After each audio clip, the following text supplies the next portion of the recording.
वय 50 ओलांडल्यानंतर अनेकांना हाडांचे आजार सुरू होतात. पाय दुखतात, कॅल्शियमची कमतरता भासते, कंबरदुखी, टाच, गुडघेदुखी अशा प्रकारच्या आजाराने आपल्याला ग्रासायला सुरुवात होते. तुम्हाला देखील झाले असतील. तर तुमच्या घरामध्ये या दोन वस्तू विशेष प्रकारे आणि विशेष वेळेवर खाल्ल्यानंतर तुमचा आजार लगेच तुम्ही बरा देखील होऊ शकतो. तर तुम्ही या गोष्टी खाल्ल्या तर 3 दिवसामध्ये तुमची हाडे एवढी बळकट आणि एवढी मजबूत होतील ज्याची तुम्ही कल्पनासुद्धा केली नसेल. तुमच्या घरामध्ये उपलब्ध असलेल्या या दोन गोष्टी तुम्ही खाता तेव्हा तुम्हाला 100% याचा रिझल्ट येतो. या दोन वस्तू विशिष्ट प्रमाणामध्ये एकत्र करा आणि या विशिष्ट वेळेवर खा. लक्षात घ्या, जर तुम्हाला हाडे आणि बळकट आणि मजबूत करायचे असतील तर या दोन गोष्टी वेळेवर आणि योग्य मात्रेमध्ये तुम्ही खाल्ल्या तर तुम्हाला 100 वर्ष होईपर्यंत सर्वच्या सर्व आजार या ठिकाणी दूर होतील. परंतु योग्य प्रमाण, योग्य वेळ असणं अतिशय महत्त्वाचं आहे. नाहीतर तुम्हाला या गोष्टीचा फायदा होणार नाही. त्यामुळे आपल्या व्हिडिओमध्ये ही वस्तू खाण्याचे योग्य प्रमाण आणि कोणत्या वेळेवर ही गोष्ट एकत्र करून खायचे हे संपूर्ण सविस्तरपणे सांगणार आहे. त्यामुळे एक 2 ते 3 मिनिटं वेळ काढून नक्की बघा. फक्त 3 दिवसामध्ये तुमचे पायदुखी असेल, कंबरदुखी असेल, गुडघेदुखी असेल, सर्वच्या सर्व आजार फक्त 3 दिवसामध्ये गायब होणार. मित्रांनो, हा एक जादूचा फॉर्म्युला आहे आणि तुमच्या घरातच या दोन गोष्टी अगदी रोजच्या जीवनामध्ये लागणाऱ्या गोष्टी असल्यामुळे तुम्हाला बाहेरून खरेदी करण्याची कोणतीही गरज पडणार नाही. त्यामुळे तुमच्या घरामध्ये असलेल्या या दोन गोष्टी योग्य प्रकारे आणि योग्य वेळेमध्ये खायचं ठरवलं तर तुम्हाला आता कोणत्या वेळेत आणि किती प्रमाणामध्ये हे पदार्थ खायचे आहेत हे देखील मी या व्हिडिओच्या माध्यमातून तुम्हाला लगेच सांगणार आहे. यामुळे 100% तुम्हाला याचा फायदा होणार आहे. 100% तुमची पायदुखी असेल, कंबरदुखी असेल, कोणतेही आजार असेल तर 100% तुमचा आजार या ठिकाणी आता कमी होणार आहे. त्यामुळे व्हिडिओ सर्वांनी नीट शेवटपर्यंत बघा आणि लक्षपूर्वक बघा, जेणेकरून 100% तुम्हाला या ठिकाणी याचा फायदा मिळणार. मित्रांनो, आज समाजामध्ये आपण बघतोय किंवा वयाच्या 50 नंतर बहुतांश व्यक्तीच्या हाडांना किंवा स्नायूंना काही ना काही त्रास चालूच असतो. नॅशनल इन्स्टिट्यूट ऑफ हेल्थने केलेल्या सर्वेनुसार भारतामध्ये 8.5 कोटी लोकांना सांधिवात किंवा गंभीर हाडाचे आजार आहेत. आपल्याला सांगितलं जातं की डायबिटीज, ब्लड प्रेशर, हृदयाचे आजार याचा भारत देशामध्ये कॅपिटल आहे, पण त्यापेक्षा जास्त प्रमाण हे हाडाच्या आजाराचं आपल्या देशामध्ये आहे. आपण या बाबतीतसुद्धा अजून जागृत झालेलो नाहीत. कोणाला वेदना होतात, पाठ, मान, कमरेच्या वेदना होतात, कोणाला सायटिक नर्व, गुडघा याचा देखील त्रास होतो.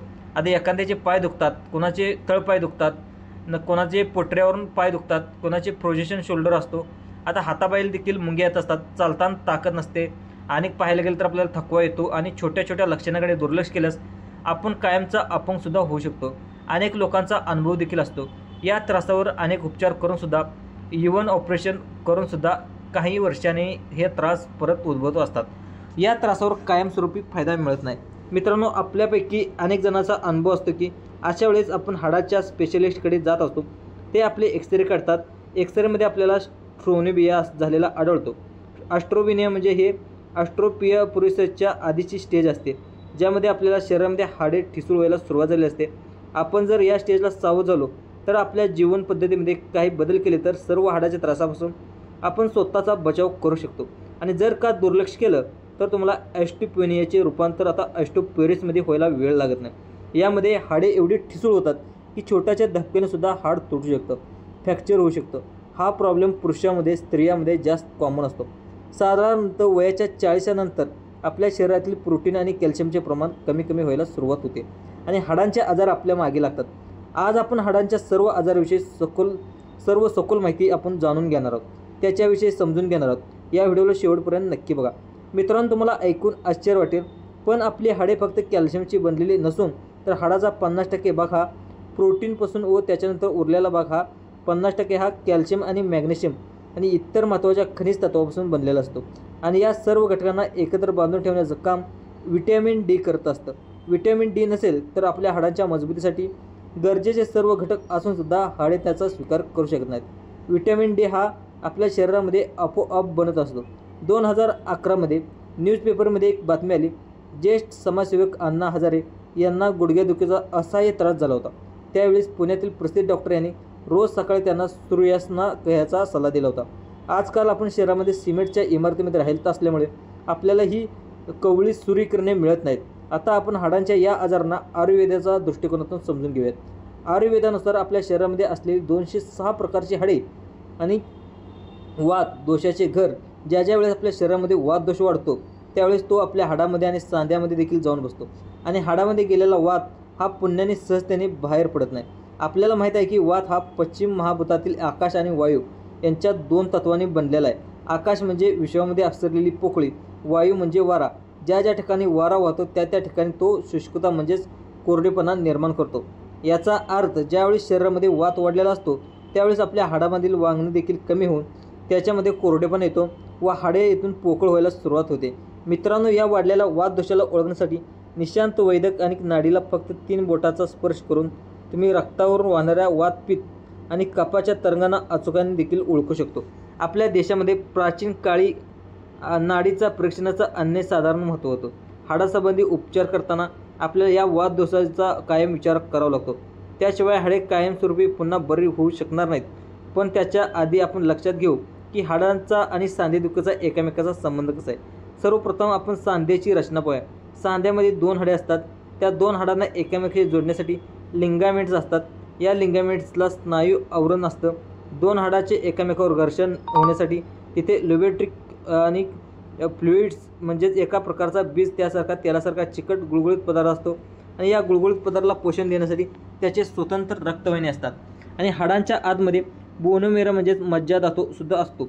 या सर्व गोष्टीमुळे हाडांची ज्यावेळी झीज होते तेव्हा प्रॉब्लेम फक्त हाडापुरता मर्यादित न राहता या आजूबाजूच्या सर्व घटकावर परिणाम करत असतो.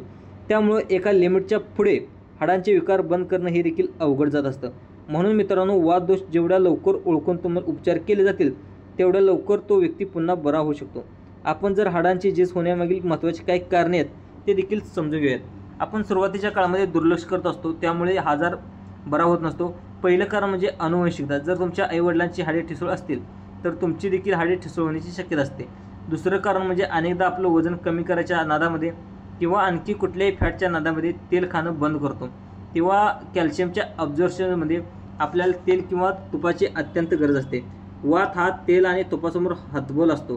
त्यामुळे नंतर तुम्हाला 3 नंबरचं थोडं थंड पदार्थाच्या अतिवापराने शरीरामध्ये देखील वातदोष होत असतो. त्या हाडांची झीज देखील होत असते. त्यानंतर 4थं कारण म्हणजे आपल्या व्यायामाची अजिबात सवय नाही. आपण खूप जास्त व्यायामाने किंवा खूप जास्त कष्ट केले तर हाडांची आणि स्नायूची झीज व्हायला लागते.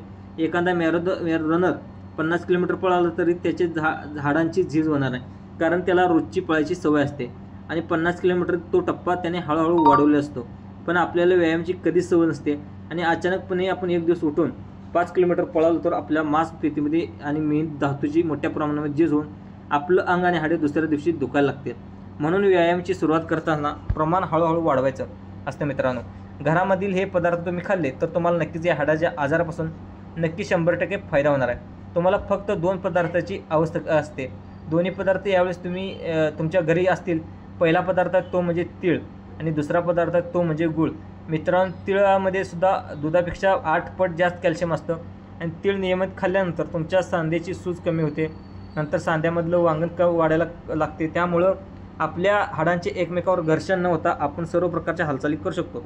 तीळ हे आपल्या हाडामधील खराब पुरासरण रिपेअर करते. मित्रांनो, गुळामध्ये कॅल्शियम बरोबर फॉस्फरस असतो, आयर्न असते, मायक्रोन्यूट्रिएंट असते. त्यामुळं जे आपल्या रक्ताला शुद्ध ठेवतातच पण त्याचबरोबर रक्तवाढीसाठी देखील काम करत असतात. त्याचबरोबर गुळ आणि तिळाचं कॉम्बिनेशन हे हाडाच्या दुखण्यातील एक रामबाण उपाय असतो. फक्त आयुर्वेदच नाही तर आधुनिक संशोधनाने सुद्धा या गोष्टीवर शिक्कामोर्तब केलेलं आहे. आणि या तिळाच्या लाडू बनवणं अत्यंत सोपं आणि सर्वप्रथम तुम्हाला तिळाचा एका तव्यावर भाजून घ्यावं लागेल. त्यानंतर त्याला काढून तव्यावर तेवढ्यातच प्रमाणामध्ये गुळ टाकायचा असतो. मित्रांनो, गुळ हा कायम रंग बघून विकत घ्या. गुळ जेवढा डार्क कलरचा असेल तेवढाच तो शुद्ध आणि पौष्टिक असतो. गुळ हा द्रवडून झाल्यानंतर तिळाबरोबर हे मिश्रण एकजीव करून घ्या. आपण तिळाचे लाडू तयार करू शकतो. हे पौष्टिक तर असतातच पण त्याचबरोबर अनेक दिवस खराबसुद्धा होत नाहीत. मित्रांनो, तीळ हे गूळ हे दोन्ही गरम प्रकृतीचे असल्यामुळे शरीरामध्ये एक वातदोष कमी होऊन हे नैसर्गिक पेन किलरचे सुद्धा काम करतात आणि आपल्या थंडीमध्ये हातपाय थंड पाडण्याचा त्रास तो ऑटोमॅटिक कमी होतो. मित्रांनो, थंडीचे 2 महिने आपण जर रोज एक लाडू खाल्ला जर आपले हाडे मजबूत होतील पण त्याचबरोबर वेदना देखील कमी होतील. पण एका महत्त्वाची गोष्ट आपण या ठिकाणी लक्षात ठेवायचे, या लाडूचा प्रत्येक कमीत कमी 60 वेळा चावला पाहिजे. जर आपण तीळ चावून खाल्ले नाहीतर दुसऱ्या दिवशी टॉयलेटच्या द्वारे सर्व तीळ न पचता शरीराच्या बाहेर देखील पडू शकतात. आपल्या या पदार्थाचा काहीसुद्धा उपयोग होत नाही.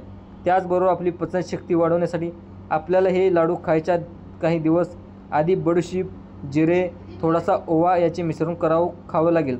त्याचमुळे तुम्हाला पचनाचे सगळे आजार बरे होतीलच, परंतु पचन देखील अग्नी प्रज्वलित होऊन तुम्ही केलेला जी आयडिया सांगितली त्या आयडियाचं मिश्रण तुम्ही खाल्लं तर लगेच तुम्ही तीळ सहजपणे पचवू शकता. मित्रांनो, जर तुम्हाला या व्हिडिओमधून काही नवीन समजलं असेल तर या व्हिडिओला लाईक नक्की करा आणि चॅनलला सबस्क्राईब देखील करा. आपल्या मित्रांपर्यंत जास्तीत जास्त गरजू व्यक्तीला हा व्हिडिओ शेअर करण्याचा नक्की प्रयत्न करा. धन्यवाद मित्रांनो.